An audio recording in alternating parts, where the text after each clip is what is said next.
we have one song that is so near and dear to my heart and just absolutely has been such an anthem for our church. And I feel like for all who hear it, it's called Outnumbered.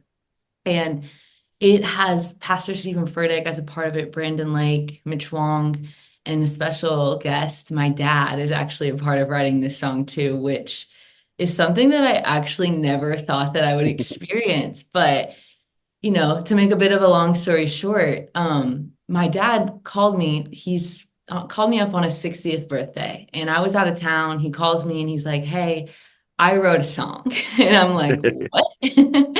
And so he tells me, he's like, "It doesn't have a melody," because I was surprised he knew what a melody was.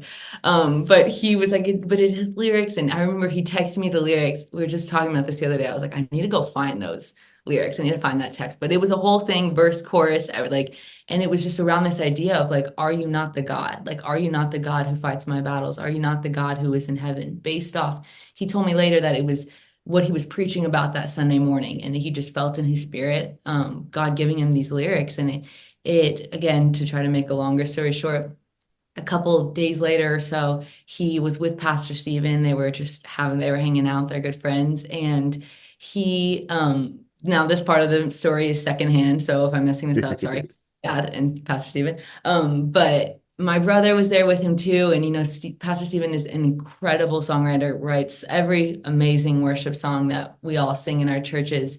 And he said, "I want to write a song with your dad." And my dad's just kind of like, "Okay, yeah, like I don't write songs." And then my brother outed him. And he was like, "Are you going to tell him? Are you going to tell him, or am I going to have to tell him?" And he was like, "Okay, you can tell him." And he's like, "My dad had a song idea." So apparently he was very shocked, and as we all were. But as the songwriting process goes, there's so much collaboration, and what starts one way, it just morphs and evolves into like something even greater when you get all these amazing songwriters to be a part of it. So that's how Outnumbered came to be. Of course, it evolved a lot from his original lyrics, and he would say that too. So I'm not I'm not shading him, but he was able to take it. They went to Guitar Center and bought a guitar because they didn't have one. They were on vacation. And my brother, Pastor Stephen, and my dad worked on it for a bit. And then over the course of, the next few weeks, some of Stephen's team and songwriters that he works with were able to work on it as well. And that's how it got to be what it is. And it's just, I think it might have been the first song, if I'm not mistaken, the first song that we sang in our church from this album. And from the beginning, it just really connected just with the message of the enemy is outnumbered, that our God is stronger than any force that could come against us, that in every situation we know that with the Lord on our side, we are the majority. People say, "Me and God are the majority." I'm like, "You and God are the majority, but also just God is the majority. He doesn't need us."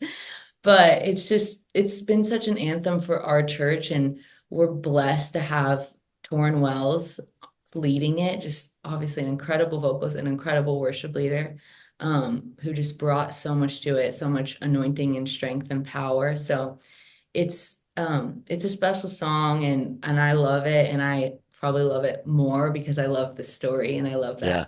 that, my family, my dad got to be a part of it too. Yeah, oftentimes in these songwriter sessions, there might be somebody sitting in the room and they get a songwriter credit, and maybe some of the industry folks, when they saw these songwriter writers come out on this list, they might have thought Joel might have just been sitting in the room. But this sounds like the song started with him. It did. And that's what's crazy about like, song ideas. Sometimes it can be the smallest part. It can just be the idea, but without the idea, the song would never come to be. So he definitely was able to start it, and with amazing talents working alongside and shaping it. Like that's how it came to be. But it's really cool to see like, the message just come from his heart. And it be like it's cool too, because there's kind of a message he spoke that's like exactly like this song. So it's a cool little duo. So he's ventured into the songwriting. Has he talked about venturing into to being his vocals showcased on any of these projects ever? I am gonna have to have a hard pass on that if I have any say in it, but he would not. But what's funny about my dad is he is not a good singer. I'm not exactly sure where I got any sort of musical talent. My brother and I don't know, but my dad does love to sing, and he sings loudly in our house. So, but not anywhere else.